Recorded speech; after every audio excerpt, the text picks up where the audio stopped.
नमस्कार and greetings साथीहरू, थाहा छ तिमीहरूलाई यो जुन जेनेरेसन छ नि हाम्रो the Gen Zs, just so you know and also since I am a part of generation Z as well and considering myself falling within this generation, today I want to raise a new voice for a grand generation, the generation whom I believe have lost the correct path. You know, म कहिले पनि आफ्नो voice तिमीहरूको अगाडि राख्दैन नै थियो होला, नो नेभर. बट आजकलको टाइममा एउटा युनिक खालको डर आउन थालेको छ मनमा.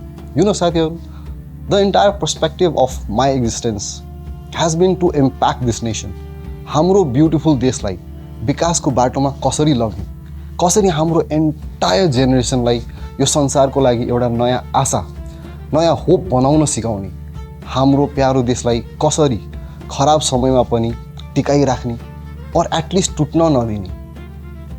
We all know and feel our generation can never be understood by anyone. No one can understand us.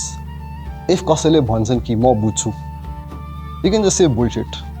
But as a part of this generation, I have dedicated my life through all the challenges and hardships, नचाहेर पनि होला और जबरजस्ती पनि होला, to acquire knowledge, to acquire information, to have a better processing brain. We need to understand this, that we might be or may not be creative beings people. हामी जे कुरा सुन्छौँ, हेर्छौँ, बोल्छौँ, बुझ्छौँ, त्यो कुराहरूलाई प्रोसेस गरेर हाम्रो आफ्नो नेक्स्ट अजम्पसन्सहरू बनाउँछौँ, पर्सपेक्टिभ्सहरू, थट्सहरू र ओपिनियन्सहरू राख्छौँ. So it was my perspective to create something positively impactful, यस्तो फ्युचर जसलाई कसैले पनि बर्बाद गर्न नसकोस्. एन्ड यु नो गाइज, हामी सबैलाई थाहा छ यस्तो कुराहरूको लागि टाइम लाग्छ क्या sir. So for this reason let me tell you something very interesting.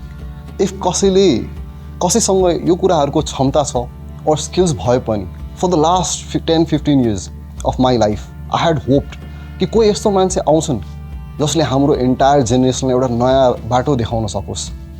तर होप भन्ने कुरा जसमा संसार नै चलिरहेको छ, त्यो संसारमा 10-15 वर्ष होपफुल भएर एउटा आत्मविश्वास राखेर डेभलप गर्नेतिर लागे, आफ्नो फेट र डेस्टिनीलाई च्यालेन्ज गरेर पछिल्लो 2000 वर्षको historical events, civilisation formation, sustainability and एडभान्समेन्टहरूको कुरा जति बुझ्न सके सिक्ने प्रयास गरे र कोही न कोही आउला भन्ने आशमा. तर यो 10-15 वर्ष होपफुल भएर वेट गर्दा के पाएँ मैले, के पायो यो संसारले? The global Gen Z protest and the blood of so many of my brothers and sisters of this generation. For that reason, today I am keeping the hopes aside and will speak now and be the true voice of the Gen Zs, the generation born between the past 2 millennia and the third.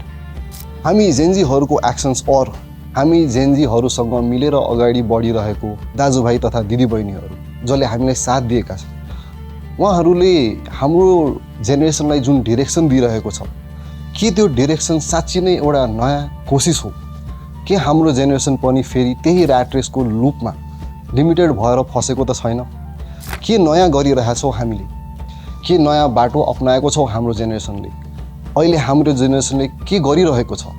The same things and steps जुन हामीभन्दा अगाडिको मान्छेहरूले गर्थे होइन र? पहिला पनि बुढाबाजेहरूको generations और डिफ्रेन्ट पार्टिजहरूले पनि आन्दोलनहरू गर्थ्यो. त्यो आन्दोलनमा केही घटनाहरू घट्थे र त्यही घटनाहरूलाई मुख्य मुद्दा बनाएर जबरजस्ती आफ्नो मागहरू पुरा गर्ने प्रयास गरिन्थ्यो. केही पनि पुरा हुन्थेन अनि सबैजना निराश भएर फर्किन्थे. हाम्रो जेनेरेसन पनि त्यही लुपमा फसिसकेको छ कि भनेर हाम्रो एन्टायर जेनेरेसनको एक्सन्सहरूले हाम्रो संसारमा नकारात्मक प्रभाव किन पारिरहेको छ? हाम्रो जेनेरेसन जुन एउटा आशाको किरण बन्न सक्थ्यो, आज त्यो जेनेरेसनले संसारलाई अन्धकारमा किन धकेल्दैछ? र साथीहरू, यो प्रश्नहरू एकदमै इम्पोर्टेन्ट प्रश्नहरू हो. यो क्वेसन्सहरू सबैले एकअर्कासँग सोधिरहेछ. जवाब आफूसँग भए पनि यो सबैको जवाब आशामै सीमित त नगरौँ. एउटा आशा नै चाहिन्छ भने आजको समयमा हामी आफै त्यो आशा बनेर यो सबै सवालहरू, यो सबै क्वेसन्सहरूको जवाब बनेर देखाउँ. डियर जेनजीज, हाम्रो एक्सन्सहरू जे जस्तो भयो र रह्यो, अहिलेको टाइममा एउटा ड्रास्टिक चेन्ज ल्याउँ र नयाँ जेनेरेसनलाई एउटा राम्रो मार्गदर्शन गर्नेतिर लागौँ. Thank you.